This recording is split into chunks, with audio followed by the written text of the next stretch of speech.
So the reason we do this show is because this is what it's like at trade shows when the floor is closed and we hit the bar and we're talking about cool fish. We're talking about not cool fish. We're talking about our favorite way to do a water change. We're bragging about not doing water changes.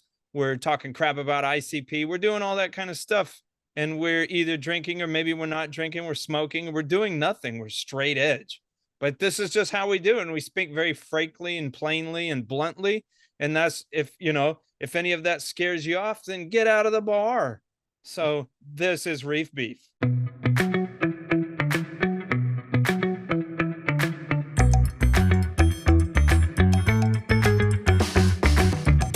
Welcome to Reef Beef. My name is Ben. My name is Richard. And today on the podcast Reef Beef, we are going to be talking about coral spawning because it's finally happened. And we're also going to be talking about Ben's ventilation woes. And we're going to be talking about the Trident some. Snowman would like you to like the video on YouTube. And we'd like to get it to 300 likes is what Snowman wants. So please like the video. That helps us out. This show is brought to you by saltwateraquarium.com. It is brought to you by Champion Lighting and Supply. And it is powered by PolypLab. And welcome to the Reef Beef. What's going on, Richard? Oh, man. It's been a couple of weeks. Has it? Spawning has gone insane here. And I'm just wrapping that up and getting into the settling and taking care of babies phase. Have you slept at all? I have slept, but like I was saying to somebody, the reason, so I keep talking that spawning is, everyone should do it, right? And then I get on here and I'm like, I'm so tired. Right.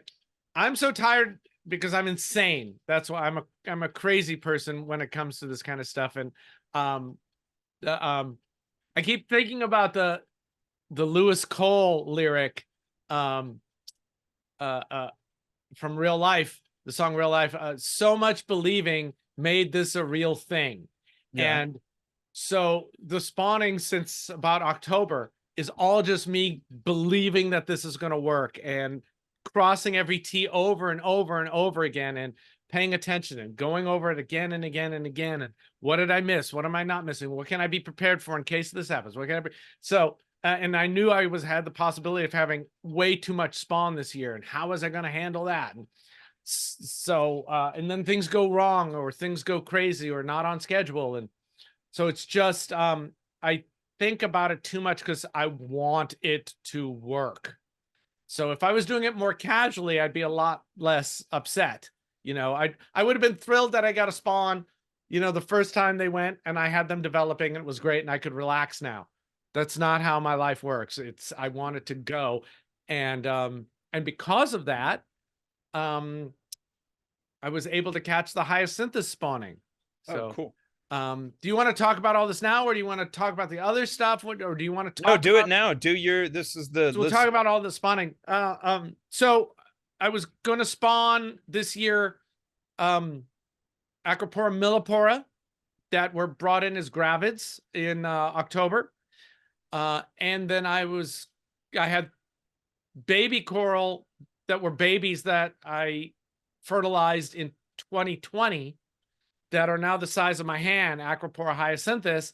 And the idea is that, I was going to monitor those for spawn this year. And then it was a crazy spawn year. I made the prediction. The predictions are all written on the board over there. I don't know if you can see it behind me, probably a little dark, but the prediction was that my stuff would go on the 10th, 11th, and 12th. I like how you made predictions. Thanks. And you know how I made them? I just guessed. This is based on nothing. No, based on past data. You're like Svengali. Right. And exactly. But in the wild, I predicted my stuff goes 13 days after the full moon.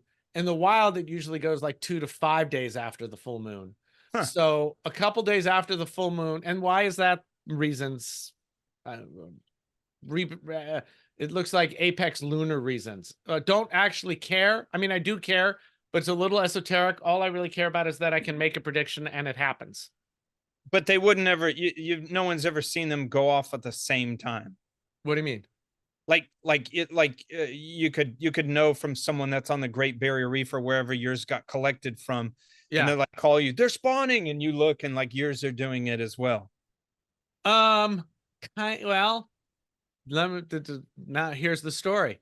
So the full moon was the 27th, and I got spawn on the 2nd, 3rd, and 4th. So that's pretty close to when it was going in the wild. Okay. And then not everything spawned. And then I figured that the hyacinthus, that was just millipora. And then I figured the hyacinthus would spawn when I predicted around the 10th or 11th or 12th. Then on the 11th, the milliporas went again. Big, good. And they went on the 11th and 12th. So I got a second round of millipora. So basically down here on the settling tray on my right is the first batch of millipora. Okay. And then I had a second batch of millipora, and they were starting to be ready to develop and needed a place. So I set them up here. Would it And be a problem if they both went at the same time? Like, well, yeah, they're in different tanks. okay. So it's not a problem. So for me. you can isolate them. Yeah, there's ways you avoid that. You Okay. plan for that for sure. But, you know, I don't know, maybe you could put them all in the same tank and then do a literal, just do a soup of everything. And I mean, obviously what happens out in nature is that how there's hybridization? Yeah, it might be just easier if you have two things spawning in the same tank just to collect and soup, and maybe you get hybrids, maybe you don't. You know, maybe you get, I don't know. So we need to try that. Yeah. But they're in different tanks. And then the night I set this up, this was going to be for the hyacinthus, but I had 2 rounds of millipora.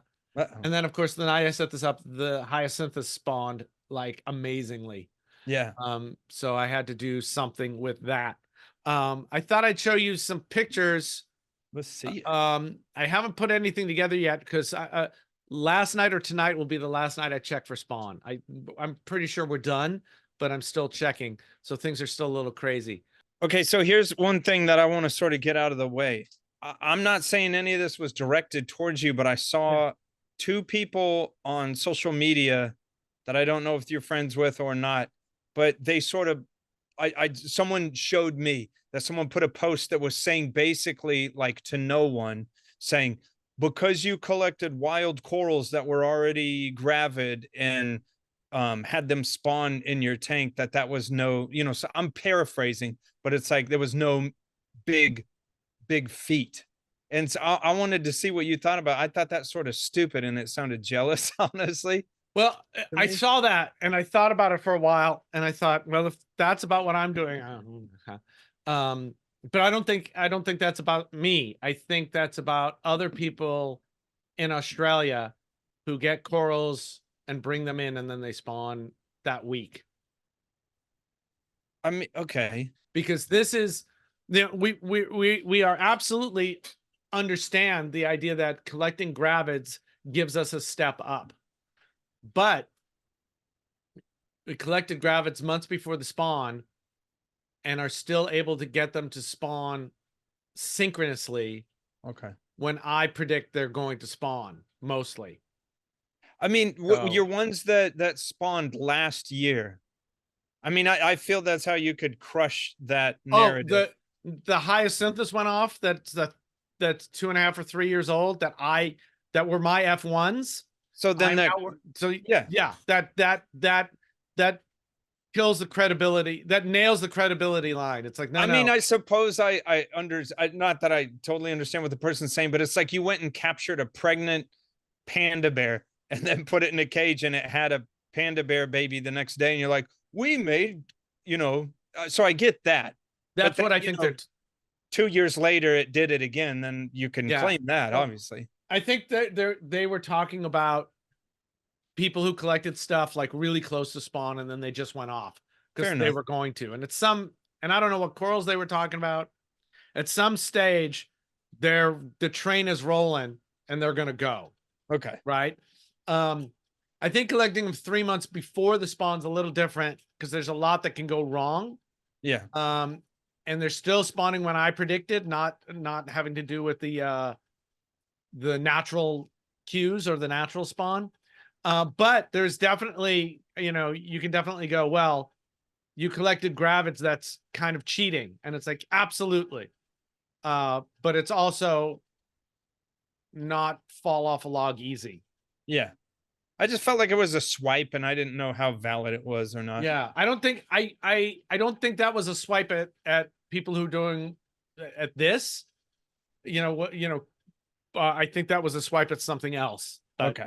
Check him out. Check him out. So Richard, saltwateraquarium.com has been with us from the beginning. The beginning. Saltwateraquarium.com. And they still have three locations across the continental United States. You just showed us a blank screen. There we go. They have an online app, and you can use that to order products from the safety and comfort of your bed or other sleeping arrangements, and they will send it to you from 3 different possible locations hidden in underground bunkers across the continental United States. And they will zip it onto your house. Saltwateraquarium.com. They've been supporting us forever, and we've been using them since before the show existed.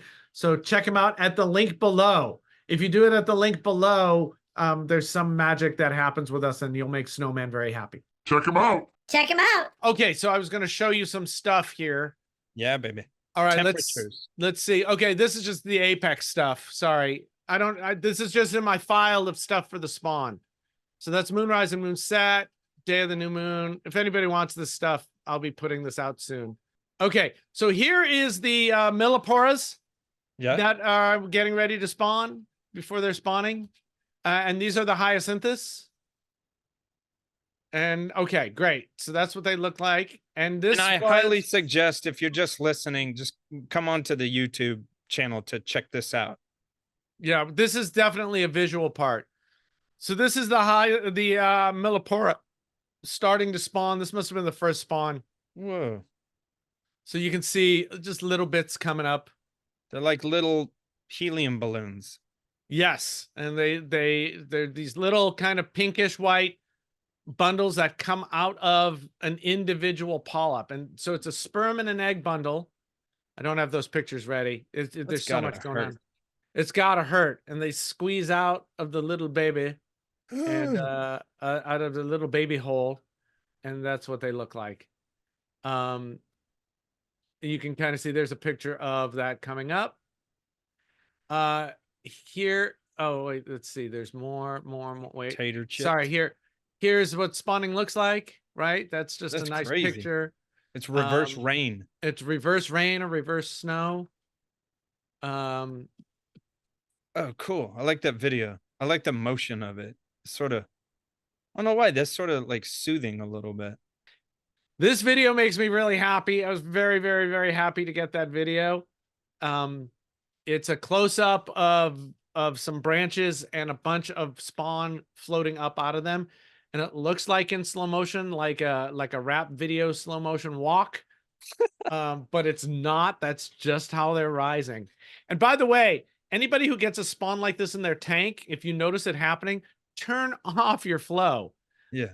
Right. Otherwise, these are just getting blown around. You can't really see anything. Just stop the flow for a while and enjoy it in its wonderful greatness, because it's really cool to watch. This is the coolest thing I think ever. Oh, but we got to go backwards here. So you collect all that stuff, right, from the surface of the water. And here we've got some sperm and egg bundles getting ready to separate. And you let the sperm and egg separate, and then you mix them together and they fertilize. And then they go into the incubators. I float these incubators. I have a new way to do this next year. And you can see, actually, I can tell by this that this is probably, these are 2 or 3 days old, and they're in the prawn chip stage where they've developed into a flat thing. Cool. But that's what that looks like. And that's the prawn chip stage right here. See how they look like cornflakes? Yeah. Yeah, I would clearly the prawn chip was coined. That term was coined not in America. Yeah. Here we would say it's the cornflake stage. Prawn chips aren't on every table. And they're pretty fragile at this stage. There they are again in a drop of water with some scale bars behind them. That's them again. Okay, we saw that. We saw that. Great. This in a few days, the larvae develop and they become elongated and they start to swim around. And this is a picture of a single larva here. You can kind of see scale bars in the background. Here's a bunch of larvae down here. And that's a single larva, and I'm really happy with that photograph because it's cool. It looks really cool. There's a closer upper of it. Here's weird. Some weird stuff you find when you're taking pictures. This is one of the weird things I found. Here's a larva that's split on the tail. No idea if they're gonna attach or not, but is that like a two-headed snake situation? Or yeah, no? So it could attach. I believe that's the end that sticks up. So that could attach, and these two heads could grow into two polyps. But I don't know. I don't know where that larva is anymore, so I can't tell you what's happening. Oh, and here's another thing. Here's another picture. That is a cool picture. So thanks. Sometimes the larva gets stuck in a corner or something, or sometimes they just try to attach in the water column, and they metamorphosize in the water column attached to nothing. And let's see, do I have a picture of one of those? No. But this is a clump of larvae that have settled onto each other. Is that okay? No, those won't live. Okay. But because that'll blow around and stuff, right? But that's a bunch of larvae all globbed together. No, you dummies. Yeah. Oh, and here's one that's already developed. See how it's flat? Yeah. And those I got from a corner that weren't getting, they may have been tangled in a hair, actually. So they weren't able to swim down. Oh, here's cool. This is a view of the spawn from the top.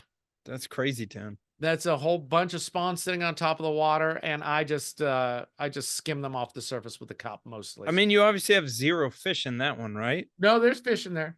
And they don't chow down on that? No. I've never seen one really be interested in trying to eat these. No way. I did have a fox face going nuts, and I had to catch it out of that tank.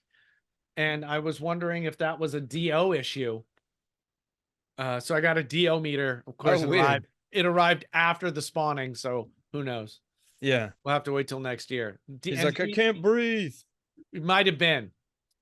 Here's another pic showing the surface. And that's a mild spawn. Showed you that. We'll get to that in a second. This is worth seeing. Unless there's another version of it. Nope. That seems so weird because, the skeleton's so rigid, and I guess those eggs just squish around in that matrix. Oh, okay. So that's how that works. Oh, look at that. I don't know. Oh, I see what's going on. Okay, so this is the hyacinthus, and this was from 2 months ago, and you can see that the eggs, so you break a branch off, and then you look for eggs, and you can see these white things. They're kind of whitish. Those are eggs, right? And that's one of the things that made me go, okay, the hyacinthus is going to go in 2 months. Whereas here's the eggs from the millipora. You see how they're much pinker? Yeah. They're going to go in the next month. They're more developed. Huh. And these pictures were taken about a month apart.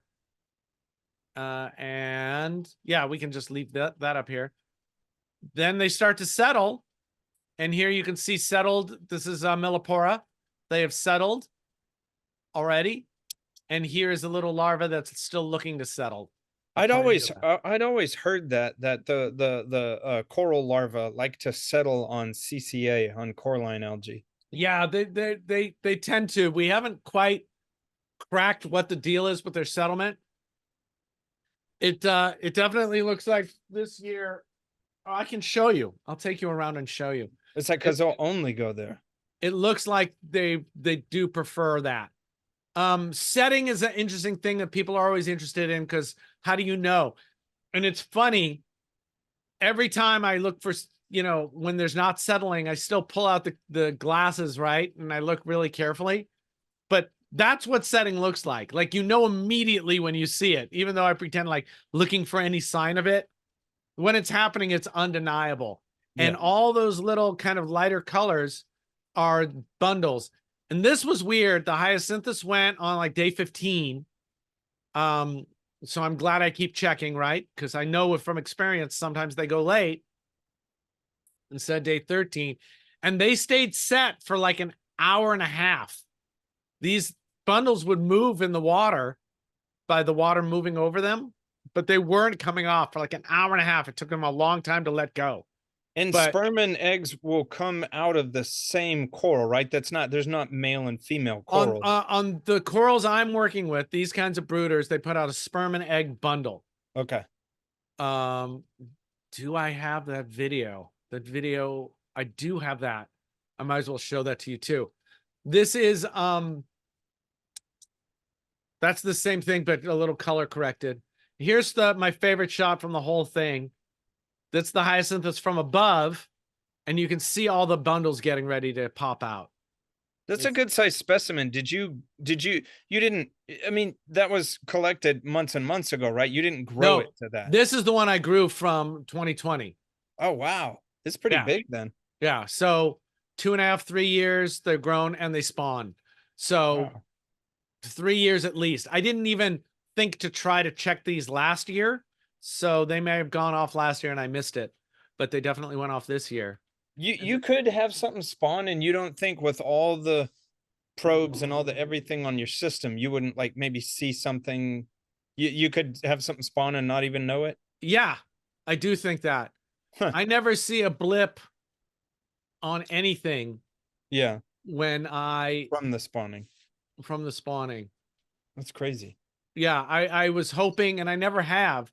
I was totally hoping that, you know, like your skimmer would run harder and then maybe your ATO would go off a little more. And I kind of always hoped that there would be a blip in the ORP, and there never is. Yeah, you would think that too, that the ORP would blip too. Yeah. I poured a lot of sperm back into my tank because I figured something was going to eat it. I bet you did. So actually, I can check. Did we have an ORP bump? Yeah, you would think that sperm affects oxidation reduction potential. Yeah. No, I don't see shit. There's some weird anomaly on the 12th, and then there's another weird anomaly on the 8th, and nothing happened on the 8th. So there. Do you want a tour of the facilities? Tour. This is my little workstation that I roll around, which has been really great. But let's start over here. Here's the hyacinthus tank. Oh, yeah. Right, there they are. And here's my notes. A lot of notes. Take that, mopping. There's my lab notebook, baby. Right there on the glass, my dude. Here are the milliporas. Very cute. Looks like that. Here is a bunch of CCA I collected, and I crushed it up. I'm going to add that to help kind of spur setting. That's cool. You just crush that up? Yeah, we seem to have a lot of setting. Here's the other tanks. Here is, right there, is the only incubator I've got right now bouncing.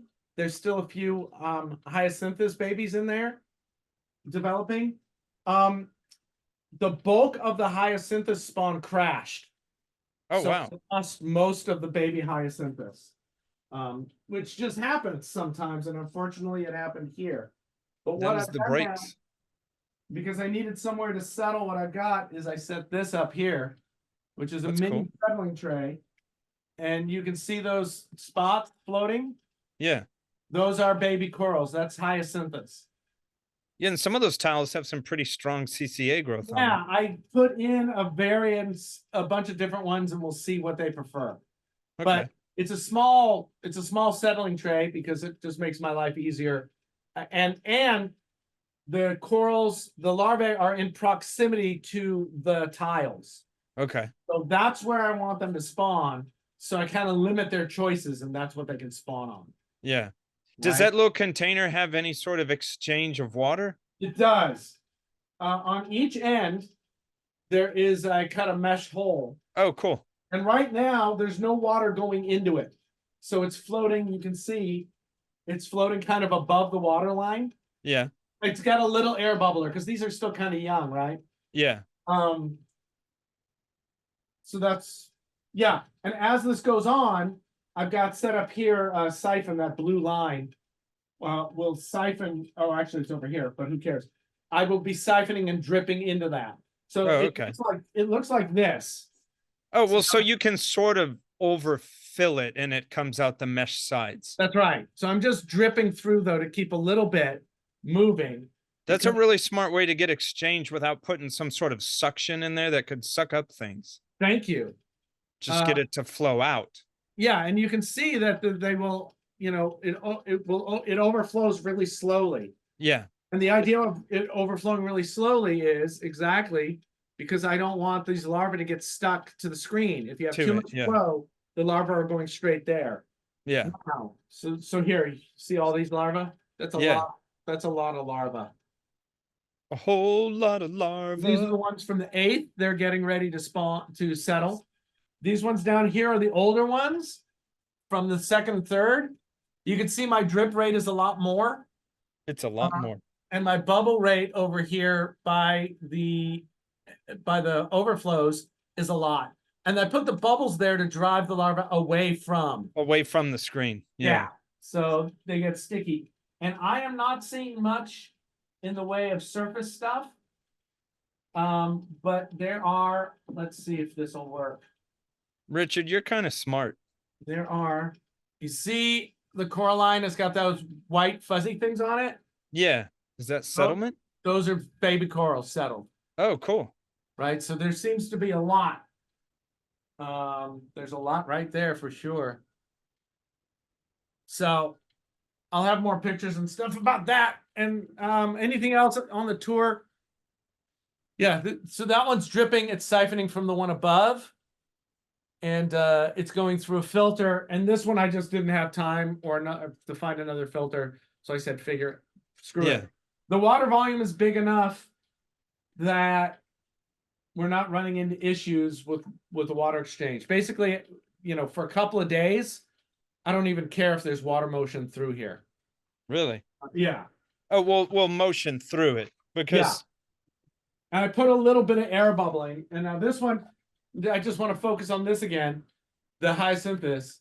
This is everything else could die and I would be upset, but this is what I really want to work.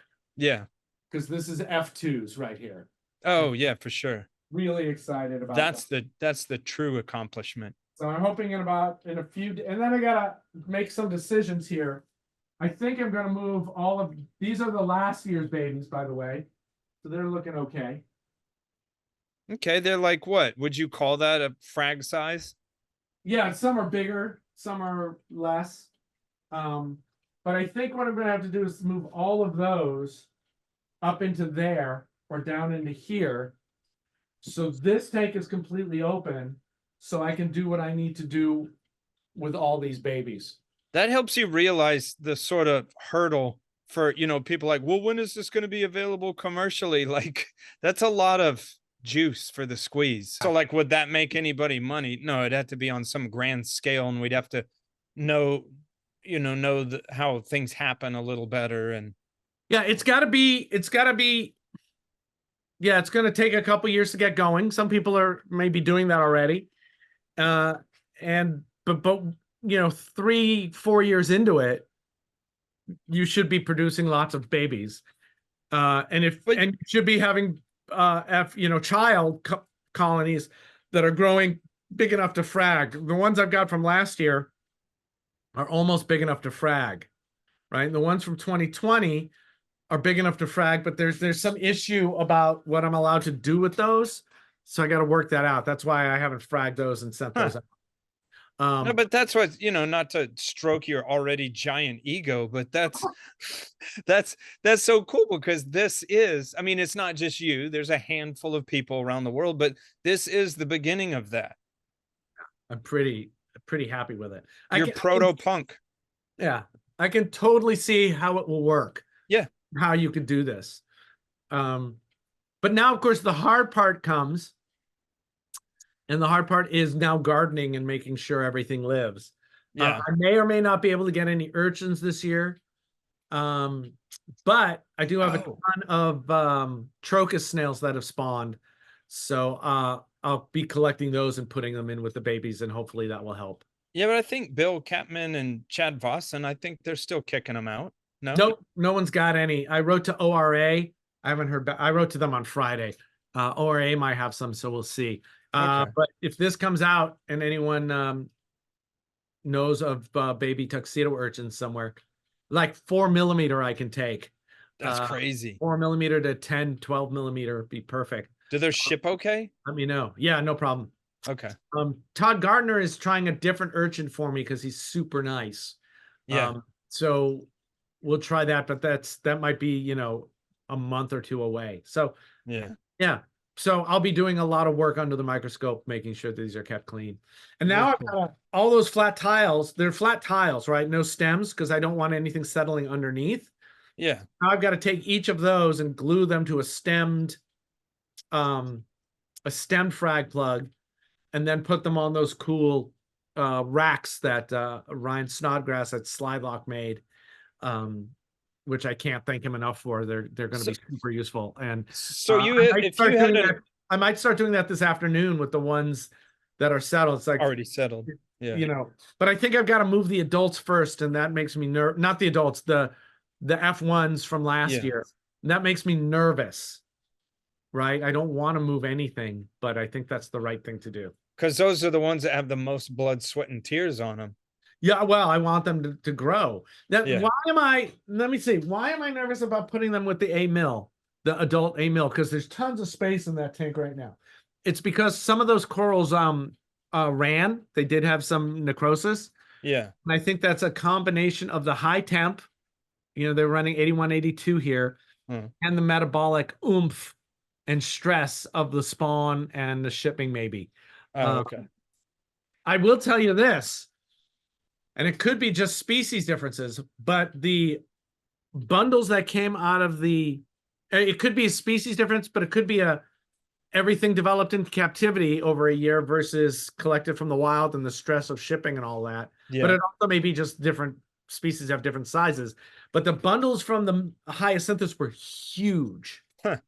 Huge, and there was so much sperm as compared to the Millipora.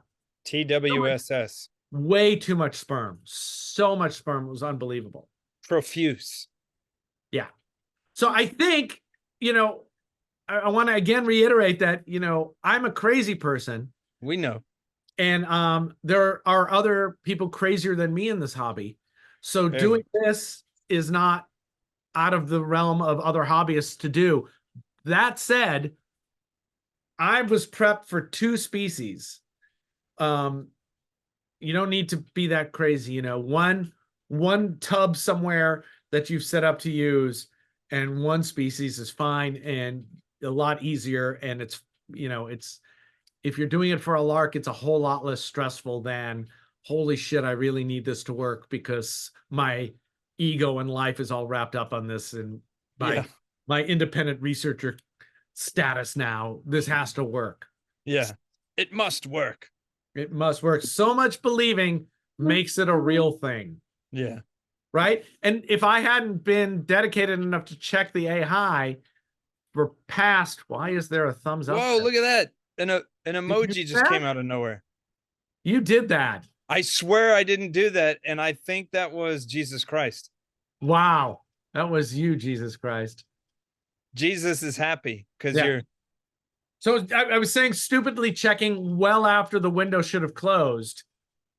It's just that I know sometimes the windows can be goofy. So that's the kind of thing you need to do.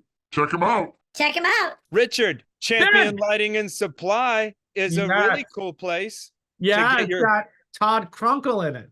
Yeah, Todd Kankle.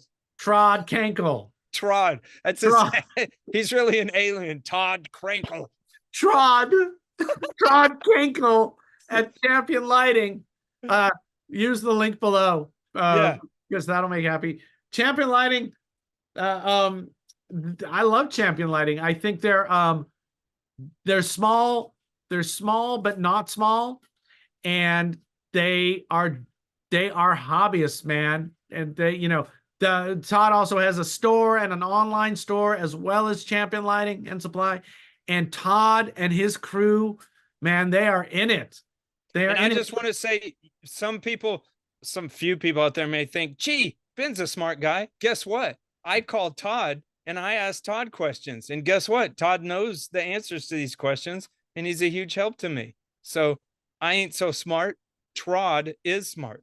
Trod Crunkle is smart. And here's the coolest thing. You know how we talk about the cardboard, Yeah. which I think is which is enough to make you want to shop there.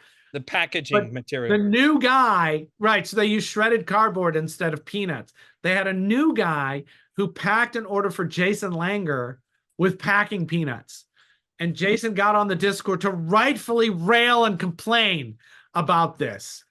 And Todd fired the guy and made him do an apology video to Jason. And it was funny. I think he didn't really fire the guy. No, he's fired. That's right. He didn't fire the guy. He had his house burned to the ground. And it's funnier than hell. And any company that's going to go to that length to make us laugh and make people laugh, it's going to get products to your house. Yeah, those are people we like. That's funny because why shouldn't we be funny? Champion Lighting, because why shouldn't they be funny? Check them out. Check him out. Let's change it up a little bit. Let's do it. Episode 106. Yeah. Where you were talking a little bit about Trident stuff. Yes. I came across a good question that I couldn't answer that someone had. And his name is Nathan Cross.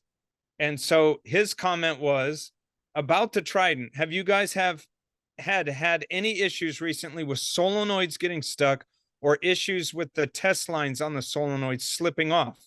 I'm curious since I'm having to send a third Trident back for these issues. Now, I couldn't answer that because I don't mess with the Trident, and I thought that was a very good question for you. Yeah, I'm not having any issues with that. That stinks. That must be, and anyone watching this, put in the comments if you've experienced that as well. Because I'm trying to get a read on, is this a thing, or is this guy just has some bad luck? If you look at any of these forums or groups or pages that are for people to connect with the manufacturer if they have problems or to get help if they're having issues, a lot of products are going to seem like they're terrible. Yeah, but that's what you're seeing. Right. And people combine that with people, there's such a weird love, fanboy, and hater relationship with Apex that sometimes that gets blown out of proportion. Now, do I know that some people are having issues like that? Absolutely. And that sucks when that happens. I'm not going to say that it doesn't suck. And I don't think it's happening more than it's ever happened in the past. I do know that they recently moved all of their facilities. So, maybe there's an issue with that. And, maybe things are getting a little slacker. Maybe the new boss people are, trying to whip them to go faster. But it doesn't seem like these are where there's a whip, there's a way. Yeah. But I don't think I'm not seeing like a systemic, I'm not seeing this as a blowing up problem. Okay. This seems to be the same kind of amount that this has happened. Okay. Sending it back 3 times, that's lame. I'm sorry that happens to anybody. And I don't know what that's about. That said, I just swapped my Trident out a couple of months ago before spawning because I went, hey, we're coming up in January on 2 years on my second Trident.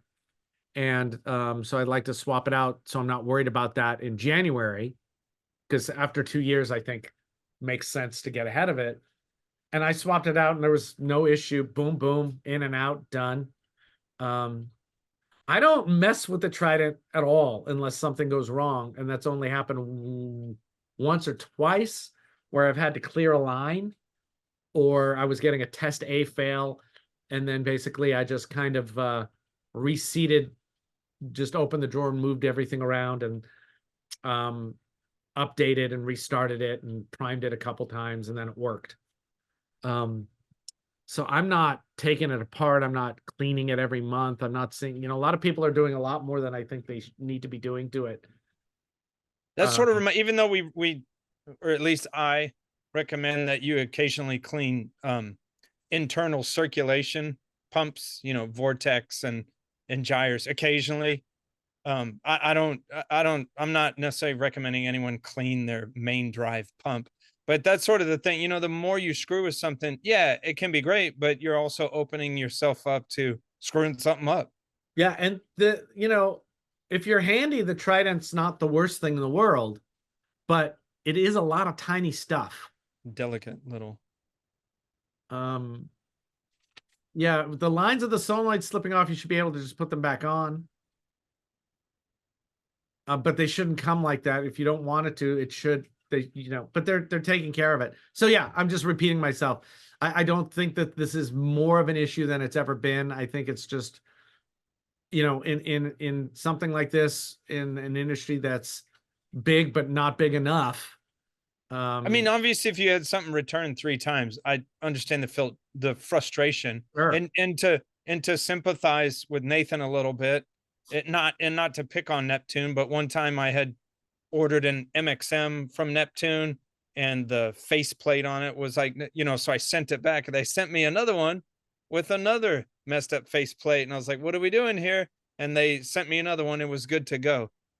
I make mistakes too in my business. I mean, I've talked about them on the show, and as long as everything comes back to normal and they make me whole, I'm cool about it. Yeah, that's what I was gonna say. If they're, if it's wrong and you send it back and they send you a new one, yeah, that's frustrating. But at the same time, yeah, they sent you a new one, and I know it takes time, and I know you want everything. We all want everything to work right now. But I guess as I'm thinking about these things more and I'm progressing in my time in the hobby, I'm kind of looking and going, oh yeah, nothing fast is ever good in a reef tank. And sometimes with the equipment, because like I say, our hobby is big, but not big enough. We're not big enough to, and I don't think these systems are enough money to be demanding, Apple Care like responses. Yeah. But that's me, because I'm trying to give everybody a break and understand that manufacturers are also in a hard place, and shit just happens. I would love that everything be available and perfect and ready to go right out of the box and instant. But I also still remember, I'm still just thrilled not to be making everything. I love the DIY and it was really fun. But it's the same reason I'm spawning corals in a way, and the same reason I spawned cuddles. And yeah, I want somebody else to do it so I don't have to do it. Well, and whether we like it or not, we're still living in a post-COVID world. Yeah. So that's a really good point. So we're still catching up with that stuff.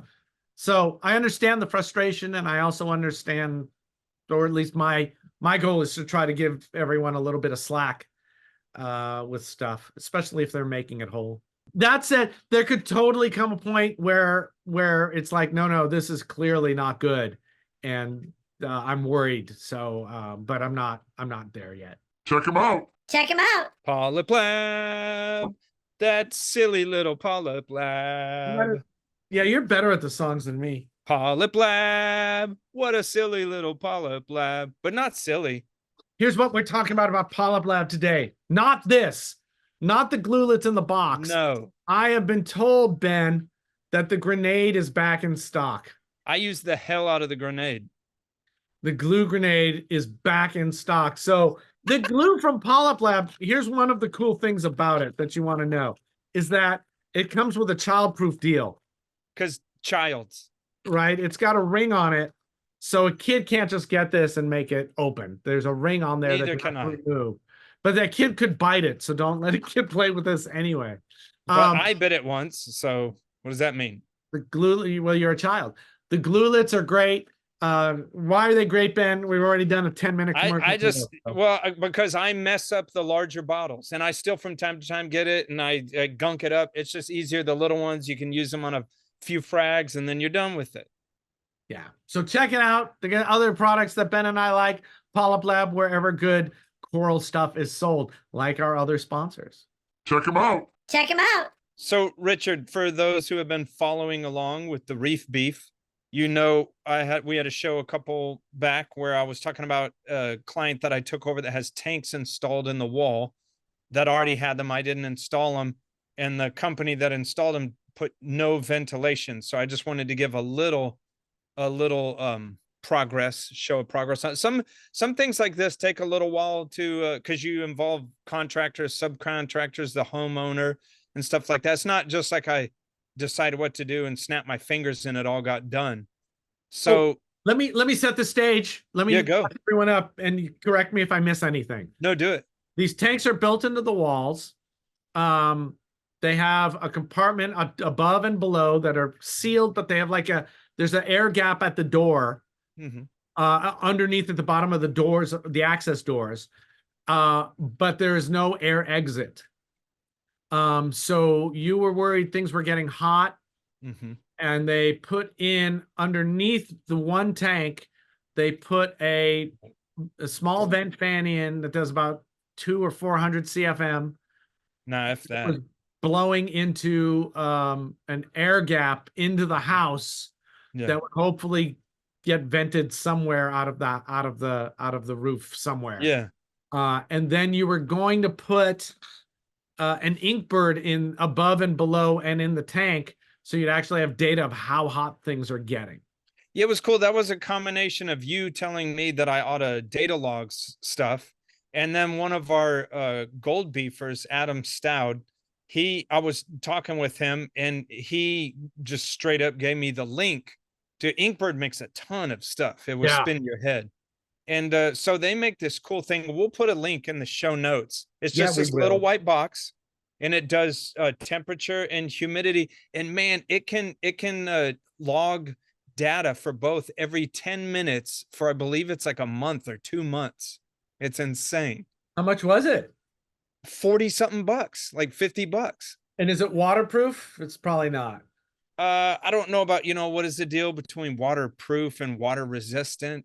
I mean, can you put the temperature? Is there a temp probe you could stick in a tank? There's it, to my knowledge, what I got, it doesn't have something where you could check water temp, but I wanted to see, I didn't care so much for the humidity, but I wanted to see what the temperature was doing when we buttoned it up and I left. Like, what does that do? And so obviously hot air rises. So I put it in the upper cabinet, and I was getting readings, you can follow the graph, but I was getting readings just shy of 90 degrees, a 90-degree air mass just sitting on top of this tank. Of course, that's going to give it problems. This tank would regularly, when it would be 90-degree air temperature up above, then the tank itself, because I was correlating this to what the regular Inkbird was doing, the tank itself would come just shy of 84 degrees. Whoa. And you can't do that in a Reef tank. Here's the insane thing. You would think both of these tanks look like shit. They don't. I mean, I'm not going to sit here and say it's my expert care. I take very good care of them, and I see them weekly, but man, there's not much. I had put frags in one of them, and slowly the frags, it's so weird though, what different corals can take. Cause there's lots of, if you saw the tank, you was like, that's a good looking tank. Yeah. But what I've seen is a lot of the frags just slowly died. You just can't do that in 84. Yeah. 84, we get those temperatures in the wild, but in my experience, and I think Ben has the same feeling, that when you start running a Reef tank above 81, above 81, 82, weird stuff happens. You also see more nuisance algae. Yeah, it becomes less stable. Everything feels off. So I don't do that if I can avoid it. Here's a weird thing that I've seen documented through the Trident. When your temperature goes up, your alkalinity can come down because the coral's metabolism speeds up and consumes alkalinity more. So I was hanging out with Lord Callahan, one day when he came down here, and he was looking at his Neptune on a client's tank, and he was looking at that. And then we had a discussion about it, temp going up, metabolism going up, alkalinity being consumed. And so it can cause a whole bunch of weird issues. Yeah. Yeah. Yep. And I think while we're talking about that, one of the reasons people sometimes see alkalinity drops is because their corals finally went, let's do this. Yeah. And then you just got to keep adding more alkalinity. Yeah, absolutely. It's not really a problem. It's just a problem with, and then you have to be careful because if something transpired that would slow that calcification down, you got to take a look at it, and then it's too much. These are this is the roller coaster of keeping a reef tank. I tell you, that's why I love the alkalinity reading on the Trident. It's and I suppose the advanced dosing will do the same thing, but it is automatically checking 4 times a day, which I think is needed for alkalinity if you want to keep it stable. And actually, I would even like it to be 8 times a day sometimes, because if it's chugging away and you want to make a difference and you want to bring the alkalinity up, sometimes 6 hours can get way past your target point. Yeah, that is true. So yeah, I love that the Trident does that and lets me know if the alkalinity is too low, but generally keeps it where in the range I want it to be kept in. It is such a task that I'm thrilled to give over to automation. Yeah. So back to the overheating canopy. Yes. What had happened is, so this is important from a business standpoint. The client asked, when we were talking about, he's like, how do we get this temperature down? And I went in his crawl space and looked, and I was trying to form it at first, which this seems so goofy now, but at first, because I was just reaching at straws, I said something about putting a chiller in a crawl space, but I just don't like that. First of all, that's just ridiculous. But I went up there to look. So as a business, I can't be doing things outside of my realm. I'm not cutting drywall. I'm not putting motors in places. You got to understand the liability. So when I came back down, I said, what we do is you call an HVAC guy and I will meet him here when I'm cleaning the tank next, and we'll go all through that. I have to push the liability to those under the purvey of what that liability entails, and that's not my thing. So we got an HVAC people in, and I brought them up to the crawl space. And in the meantime, I had found that company that makes the fans that I liked was AC Infinity. Okay. And it's like an inline, they're sort of from the hydroponic world. It's an inline fan that's really quiet, and you build ductwork over to where you want to go, and then the fan sits sort of remote. And so I was up there in the crawl space with the HVAC guys, and it's like, here's the fan I want to use. They're like, okay, cool. Well, then the cool thing, I leave the liability up to them. They went, and one of the guys that was on the team, because for some reason I was thinking 2 fans, 1 for each tank.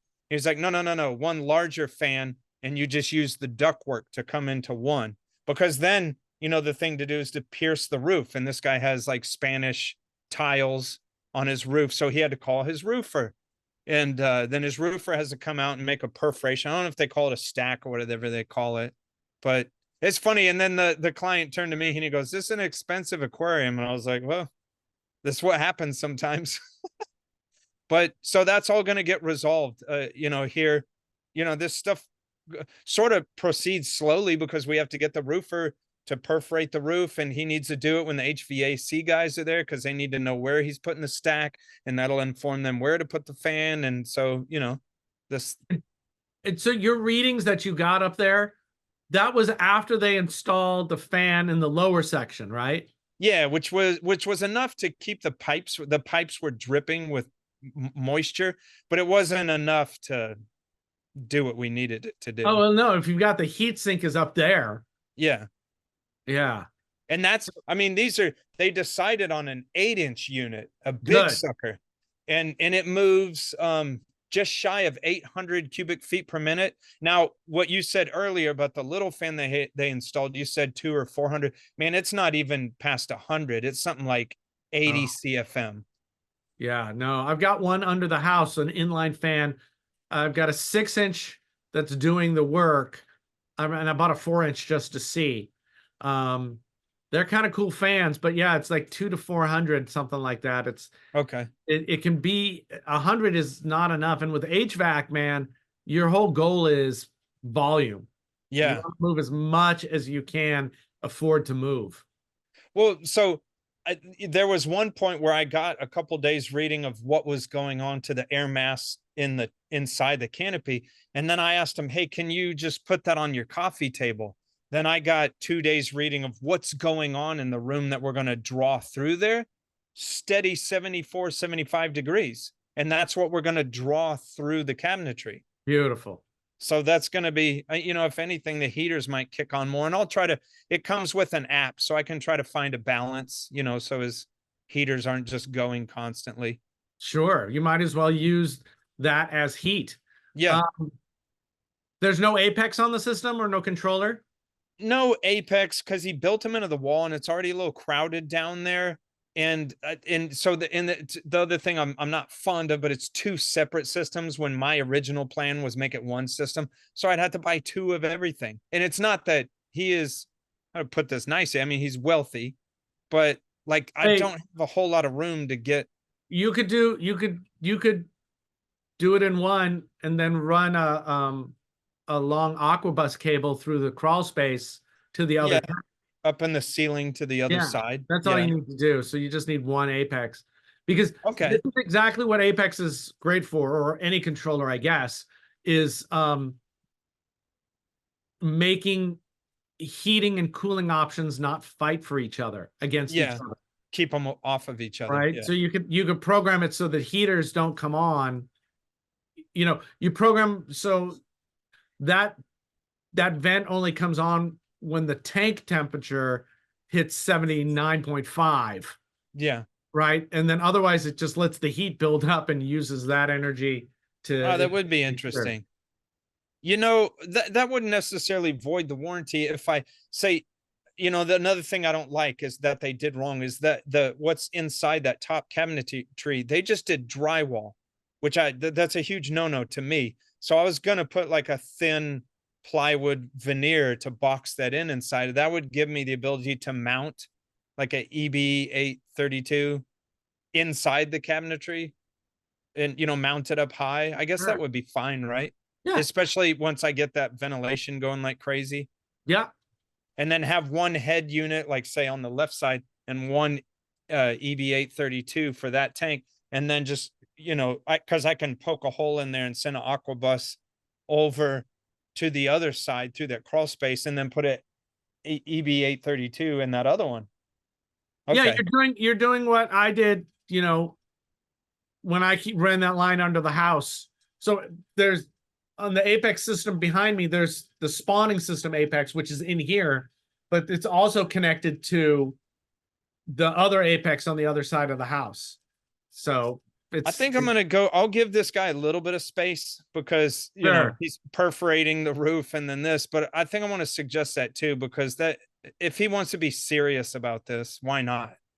Yeah. It's just, you can get it close now with, the app and telling, you can figure out, okay, if it's hitting 80, if it's hitting, 85 degrees in there, it should be on. You can make the correlation with the temperature rise, when you run some more data. You run the regular Inkbird, you get data off of that too. Yeah, but I don't. I have the older one that doesn't log it anywhere. Yeah, it's just the heater controller, so it's just it tells me what I see on the spot.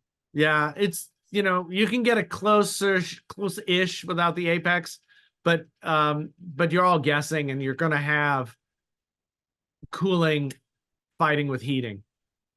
I mean, he absolutely has the wherewithal. So you could also get the dual control Inkbird or the dual control Renko. They both make one that has two plugs. One is for heating, one is for cooling. You know what? Let me tell you. Let me tell you a little thing. So I, more back in the day, I had tons of experience with the dual control Renko, and I love it because it feels and looks more commercial and tough. But I'm telling you, out of laziness, like I hadn't used one. I still have one out there in the wild right now, but I don't ever set it or mess with it. And the Inkbird just makes it easier. But and I've done good with Inkbirds. I have no complaints about it, but it doesn't feel as heavy duty as a Renko. And I recently had to try to like mess with the Rainco, and it's like, I don't know if I was having a brain fart, but it's a little more complicated than the Inkbird. You gotta, with either one, because I adjust them so rarely, I always look at the manual. I pull Yeah, up and the manual and go, what am I what do you supposed do to do again? here? Yeah. I sort of hate that. And the, I was like, I was on billable time and I was like, oh, and I actually pulled it off and put a Inkbird on there just because it's just a few buttons. It makes sense. So where is that system now? Are they're putting in a better vent fan with a duct all the way to the outside, right? Yeah. Yeah. So we're probably waiting for after Christmas because we're in a weird spot here where we're close to Christmas and, people have other projects. So, and it's funny too. The wife had requested, she's like, what are you boys doing? And we explained it to her and she goes, no, we're doing that after Christmas. And we're like, Right. okay. Yeah, Okay. yeah. That makes And I was sense. like, that makes sense. Yeah. But so it should go on it should be done in January. But So in the part-time, do you have just like a box fan up there blowing towards because you could probably push air out of one side of the top by pushing a fan towards the one side of the doors. yeah, but here's what's funny with all the corals that I have in there, nothing is currently like doing badly, but I Oh, so don't want to add anything new. So it's just like, and it's funny, even one of the HVACs, he was just, we were all down there with the client. He was like, why didn't the guy just open his doors? And I just looked at the client. And I mean, you got to understand, this is like in Texas, this is a $4 million house in Texas. In a $4 million house in San Francisco is not that big of a deal, but it's a pretty big deal in Texas. And so I'm just like, I told him, I said, look, the corals aren't doing bad, everything is fine, and I'm not going to ask this guy to have his. It sounds silly, but to some of these people, like the littlest things are an inconvenience. I'm just not going to ask him to do it. He knows there's a problem, so Yeah, man. I don't know, man. You make a nice room.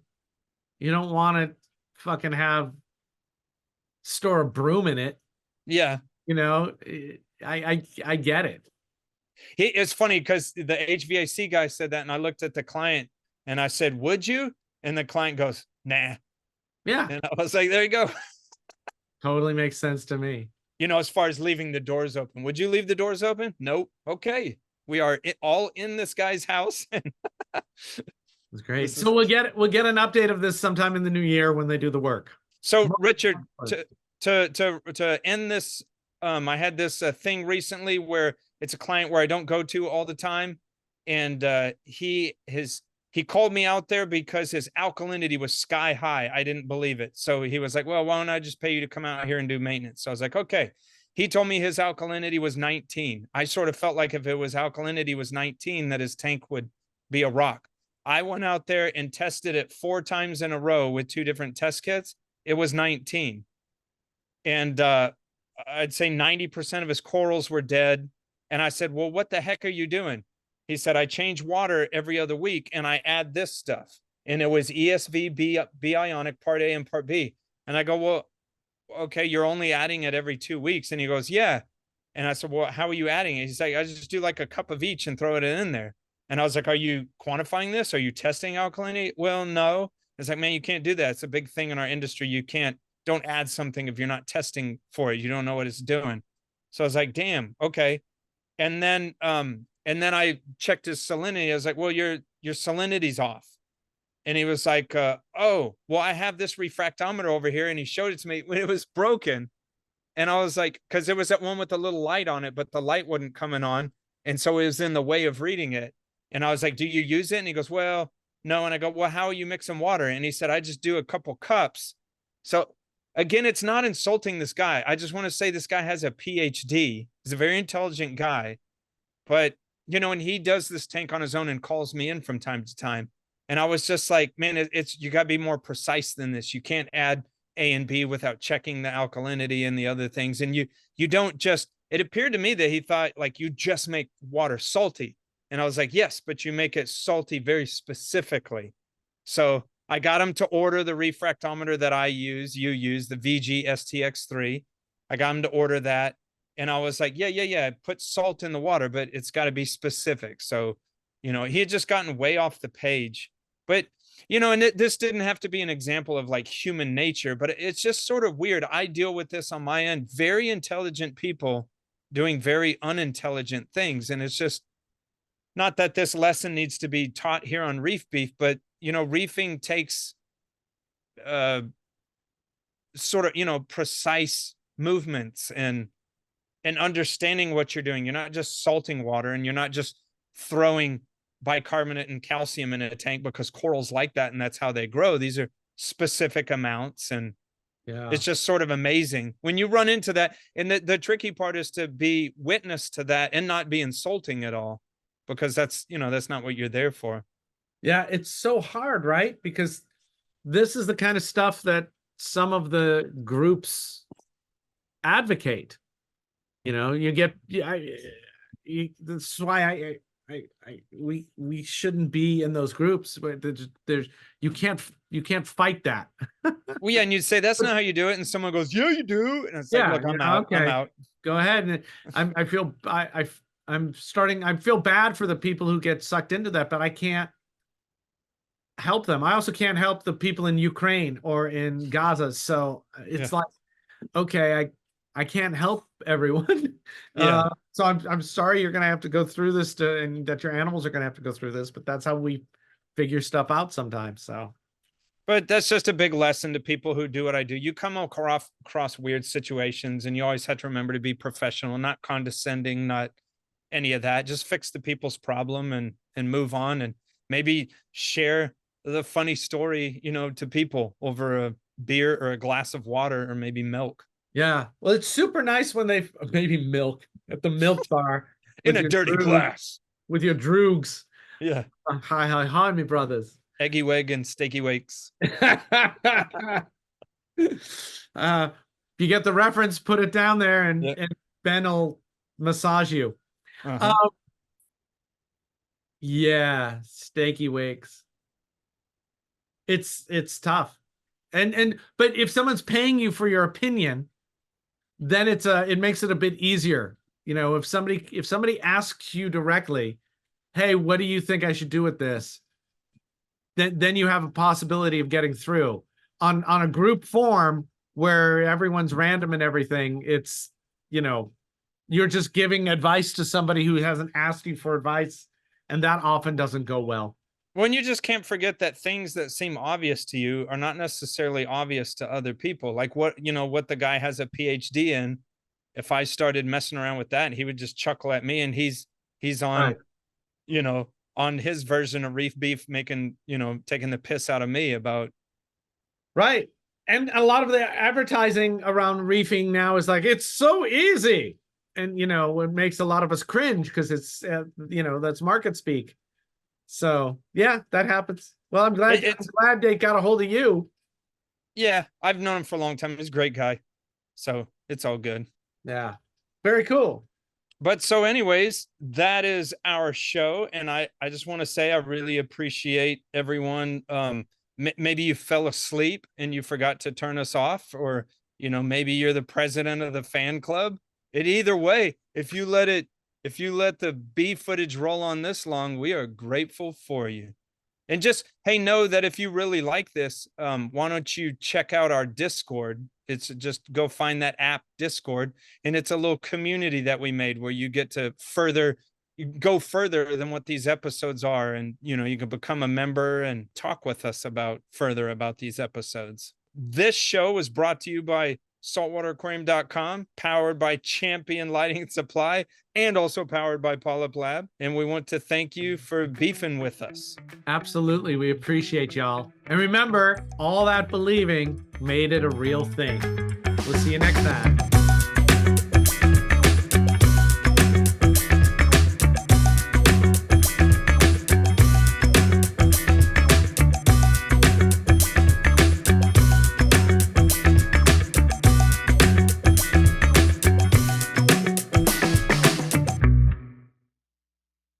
That wasn't part of the show, unless Snowman decides that he needs to force it in as a lanyap. What's your fucking point? I think it was Richard Dawkins. Maybe he's getting into aquariums.